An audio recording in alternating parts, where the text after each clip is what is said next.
Welcome to Life Recovery Today with Stephen Arterburn. In the next half hour, you'll obtain insights and tools to transform your life using the biblical principles found in the 12-step program. We believe everyone can benefit from a life recovery experience because we all have struggles in life. Struggles with addictions, food, depression, anxiety, and relationships, to name a few. You'll be encouraged to see how others have found a new way of life with hope for the future through life recovery. Your host is Steve Arterburn, founder of New Life Ministries and Women of Faith, author of over 100 books, and teaching pastor at Northview Church in Carmel, Indiana, one of the 20 largest churches in America. Steve is the co-editor of the Life Recovery Bible, the #1 selling recovery Bible.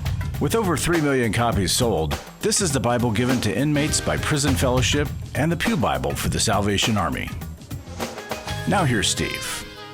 Hi there. Welcome to Life Recovery Today. Steve Arterburn here, and I'm glad you're with us because today we're going to talk about two very valuable things, serenity and peace. Well, you know, the Serenity Prayer has long been one of the practices in the 12-step programs, especially Life Recovery Today. And, you know, when you're not in recovery, there's rarely serenity.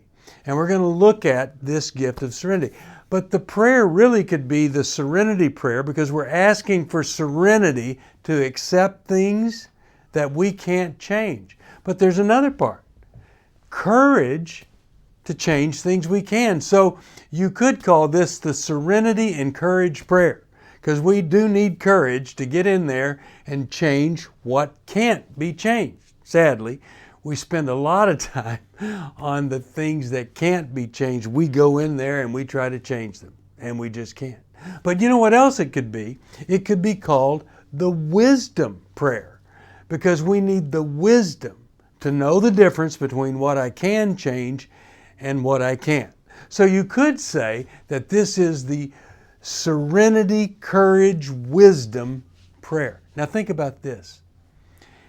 If you had serenity and courage and wisdom, oh my goodness, the more wisdom, courage, and serenity that you would have, the more valuable your life would be, the more wonderful it would be to be alive.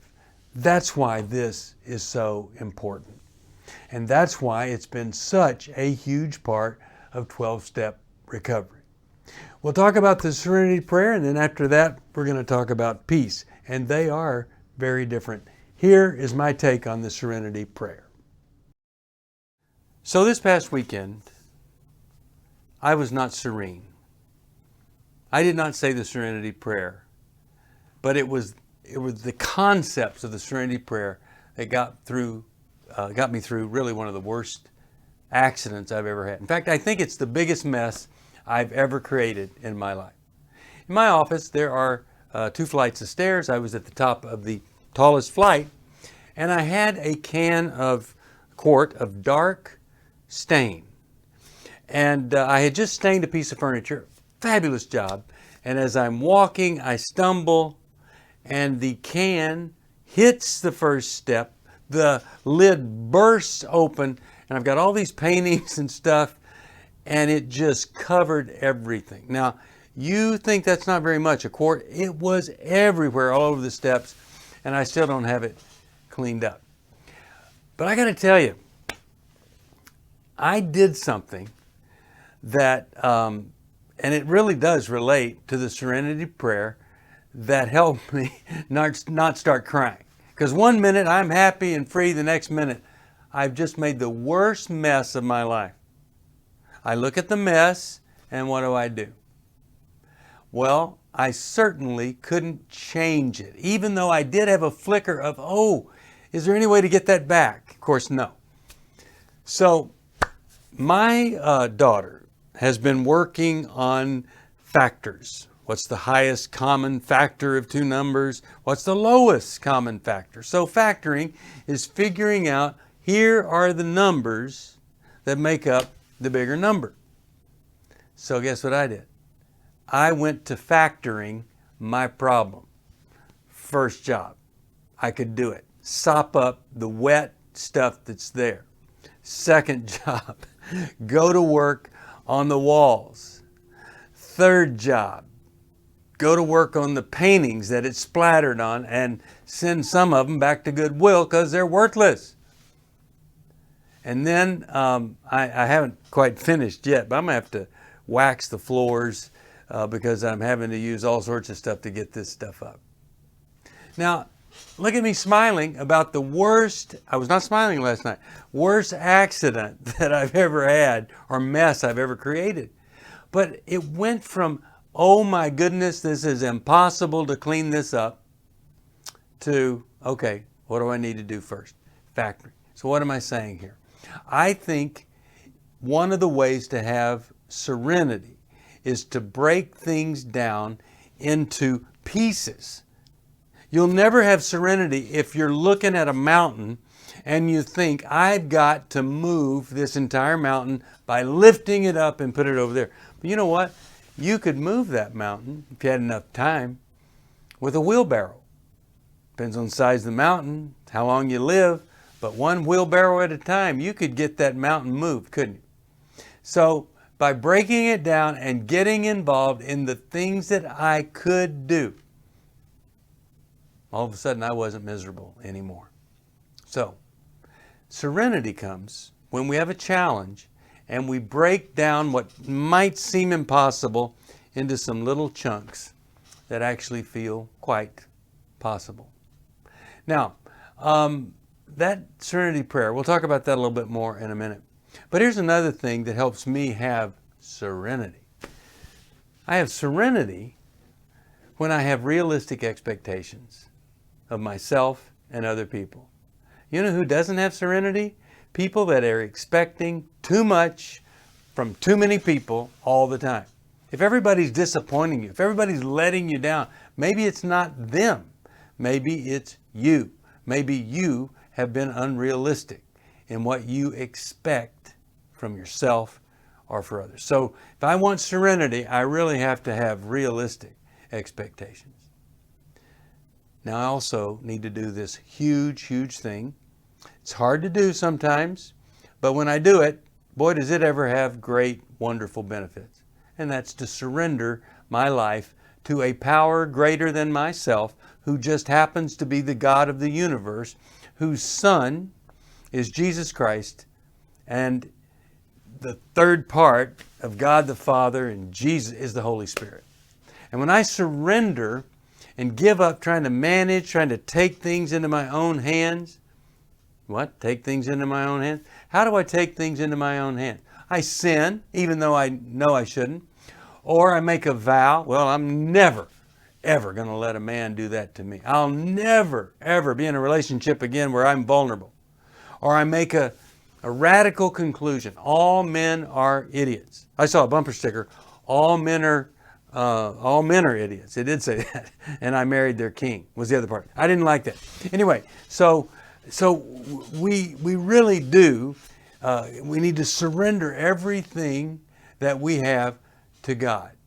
And we just realize God's the higher power, Jesus Christ, Holy Spirit. When I do it, I actually have some supernatural strength. It's pretty exciting to have. Okay? Now, what else? Well, I don't surrender to just anything. I surrender to God. I don't just surrender one time, I surrender every day to God.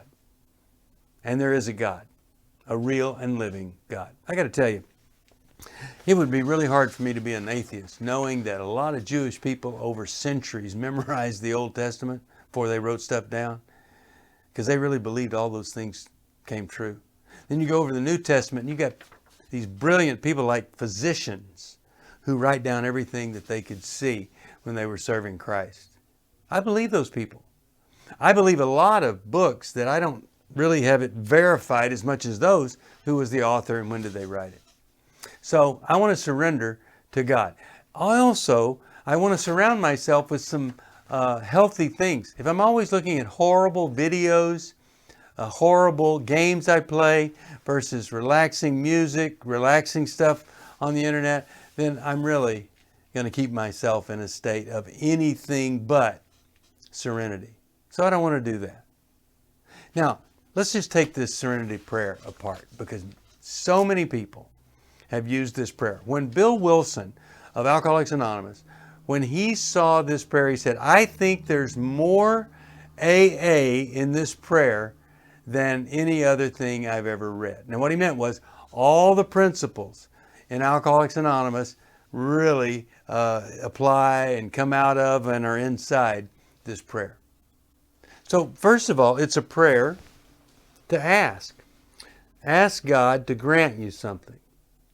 And it's asking God to grant you the serenity, enough serenity, peaceful, purposeful, peaceful, happy heart, glad heart, light spirit. Grant me so much of that, God, that I can truly accept the things that I cannot change. Can an angry person accept the things they can't change? No, they're angry, they can't change them. So when I look at this prayer, all it's saying is, it's called the Serenity Prayer, but it only applies the first thing. God, grant me the serenity to accept the things I cannot change. Can't change who you are, you can't change your history, but you can change what you do today, and then over time, that will change who you are. Pretty cool the way that works. But instantly, it's not going to be anything good. So I ask God to give me serenity so I can accept the things I can't change. And then, next part of the prayer, courage to change the things I can. How can you have serenity if there are things you know you can do something about, but you're being irresponsible? Irresponsible people do not live in serenity. So you truly want to do whatever you can do to be responsible. That is, and that's the courage to do the things or change the things that I can. Now, what is courage? Here's my definition. Courage is doing what needs to be done when it needs to be done, no matter the consequences. You see these guys pull up to a car that's had a wreck and it's starting to smoke, and then it catches on fire. The hero goes in, pulls the guy out of the car, and saves his life. Probably scared to death the thing's going to blow up any minute. But he has the courage to do what needs to be done, when it needs to be done. 30 seconds later is too late, no matter the consequences. And you're saying, I might get blown up, but I'm going to do it anyway. So I ask God to grant me the serenity to accept the things I cannot change, courage to change the things that I can, and the wisdom to know the difference. I was changing a light bulb in a lamp, and I started thinking, it doesn't work. So I had a bad bulb, and then I went to put in the second bulb, and that didn't work. So guess what I concluded? It must be the lamp, not the bulbs. And then about an hour later, I had this thought. Hey, wait a minute. What if that second bulb was bad too? Maybe I don't have a bad lamp. Maybe I have two bad bulbs. So I went to the third bulb option. Not always what I do. Screwed in the third bulb. Lamp worked perfectly. Okay, so now I live my life by the third bulb principle. I try this extreme. I try that extreme. Neither works. Don't give up. Maybe this stream, this path, maybe that's the way to go. Jeremiah 6:16, stop at the crossroads. Look around. Search for the old godly path and walk in its steps, and you will find peace for your soul. Kind of like serenity. So I want to encourage you to experience the gift of serenity. With courage, you experience it. Wisdom, surrendering, accepting, and really trying to focus on the gifts that you have, not the crummy stuff, the bad stuff, everything that you could be critical of. Just focus on the good stuff. And you'll have peace for your soul as you follow the path that God has laid out for you. Are you going through your struggles alone? Do you want someone to talk to help you through your pain? Do you feel like a failure when you relapse again, telling yourself, next time will be different? Don't walk this path alone anymore. Join a life recovery group today and be a person that your friends and family can be proud of. God created us to be in community, and we believe everyone can benefit from a life recovery experience. There are life recovery groups all over the country, and if there isn't one in your area, we can help you start one. Life Recovery brings recovery to you, right where you are. You'll take a journey with others to find healing and freedom. Whether you're looking to join a group or start one, New Life Ministries is here for you. Call us at 1-800-NEW-LIFE or visit liferecoverytoday.net.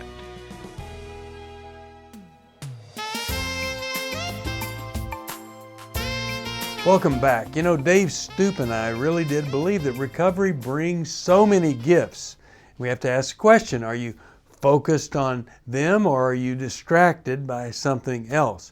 In this segment, we're going to focus on the gift of peace. What would your life be like if it truly had peace in it? And then what is it that disturbs the peace the most? Here's the gift of peace. Hope and pray that we've got something a little deeper in your life that might help you, might motivate you, or inspire you. We've been going through the 12 gifts of life recovery. And one of these gifts might be more valuable to you than others. But I'll tell you, during this very difficult time in our lives, I think this 12th gift's pretty important. And of course, it's the gift of peace. Right before Jesus left, he said this, I am leaving you with a gift, peace of mind and heart. And the peace I give is a gift the world cannot give. So don't be troubled or afraid. That's right out of John 14:27. Well, the world really cannot give us true godly peace, but man, can it ever take it away from us. And you know, I want to talk about some things that certainly destroy peace. And just one other scripture before I do. James tells us that those who are peacemakers will plant seeds of peace and reap a harvest of righteousness. Now, one of the big myths is that God honors peacekeepers.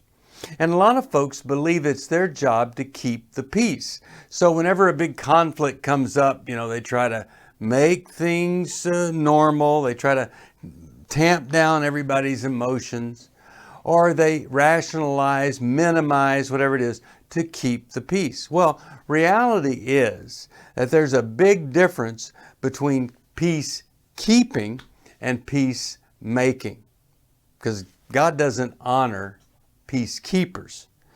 Peacekeepers are passive, peacekeepers are afraid, but peacemakers know this. Sometimes you have to disturb the peace to make peace.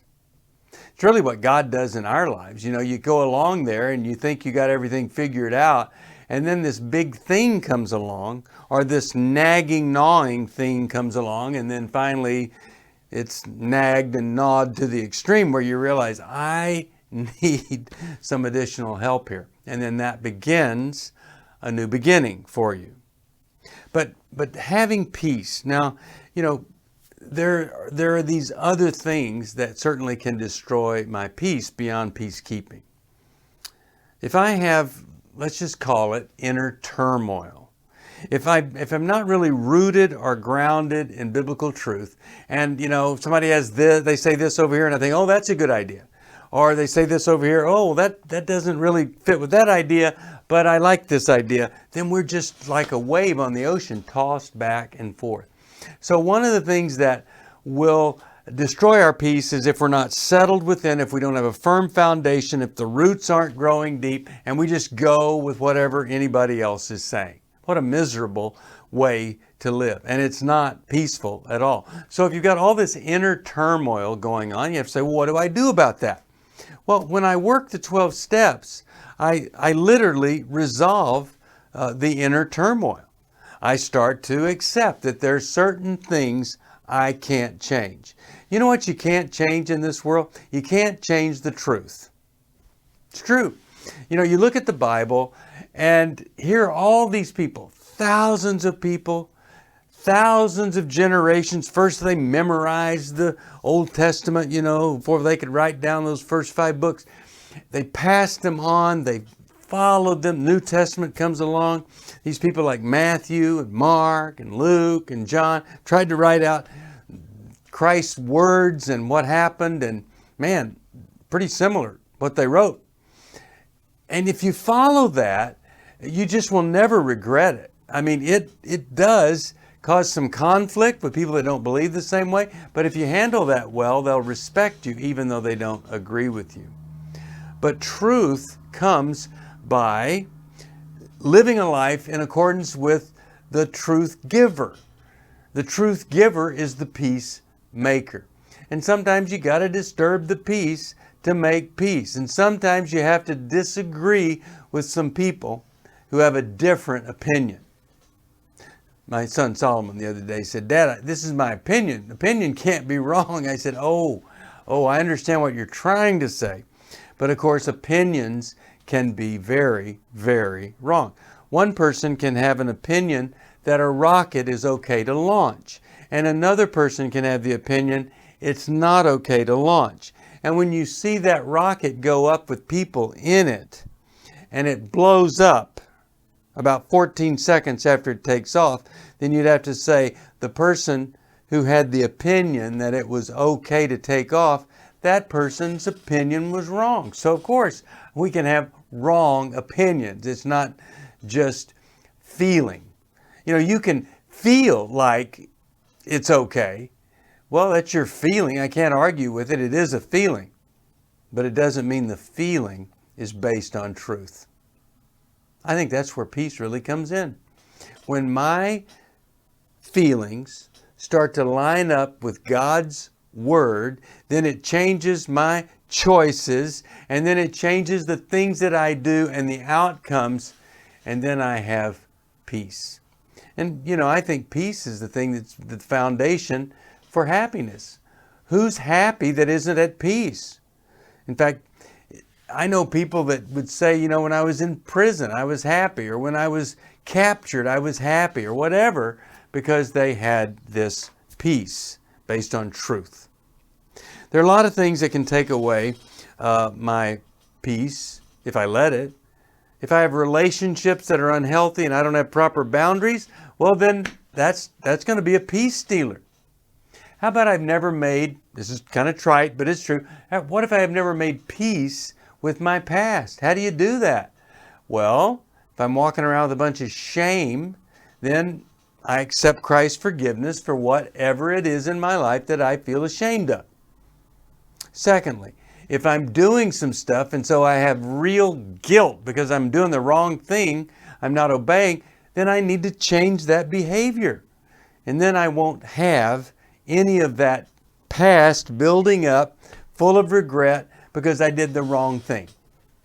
So, and then also, I'm not going to have peace if I haven't really settled in on trusting God for my future.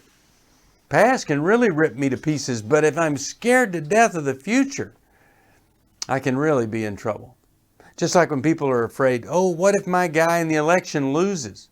Well, guess what? It's not the end of the world. You will survive. You'll be okay. But peace is something that we need to work toward. We need to work for. We feel certain things and we realize we're not at peace.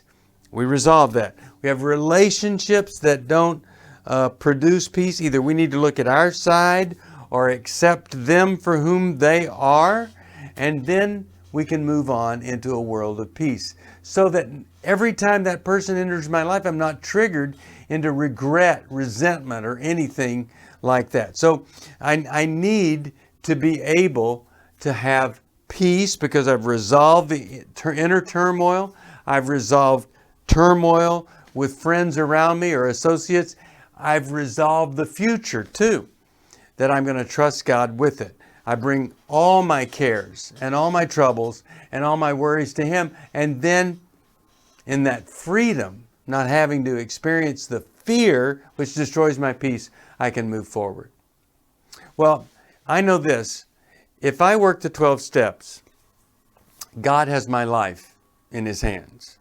If I work the 12 steps, I've come to understand my defects, and I've made peace with them. I've shared them, and I've done what I could to help my life by resolving the conflicts or whatever that destroy my peace. So if you're on a path, and that path is anything but peaceful, then maybe there's some anger to resolve. Maybe there's some guilt or shame to resolve. Maybe there's some fear to resolve. If you went to work on those things and accept God's leadership, then you might discover, wow, there is a peace that I'm experiencing, and I've never experienced anything like it before. That's what I would want for you. Peace. It's a big word. But man, if we could have a peaceful heart, then we're ready to respond to God rather than react to every time somebody pushes a button. And when I have peace in my heart and peace in my mind, it's like everything is integrated together. My feelings, my thoughts, my actions, my God, the things that I do, it just all works, and I'm at peace. So if you're in turmoil, boy, what a great little book to help you find peace. Or work the 12 steps. Get a Life Recovery Bible. And if you need help with anything like that, you call us at 1-800-NEW-LIFE, and we will literally step in and help you find the peace that you've been looking for. Welcome back again. Now, today's gifts of serenity and peace, well, they're so valuable, regardless of whether or not you're working them in recovery for an addiction, or maybe it's codependency, or simply a pathway to freedom. If you're not experiencing these gifts, reach out to someone in your recovery group, or maybe you need a counselor or a coach to help you with it. Call us and we can help you find counselor, coach, or a recovery group, a life recovery group. And I want to thank you for watching. I hope that you'll share this program with someone, especially if you know that they're lacking serenity and or peace. I hope you have it, and we'll see you next time right here on Life Recovery Today. Thanks for joining us for Life Recovery Today with Stephen Arterburn. We hope this program has helped you integrate God's truth and wisdom into your recovery journey. This program is brought to you by New Life Ministries, and it's your support that keeps this program on the air. When you contact us for any reason, be sure to let us know that you watch on NRB. Call us at 1-800-NEW-LIFE or go to liferecoverytoday.net. Please join us again next week for more Life Recovery Today.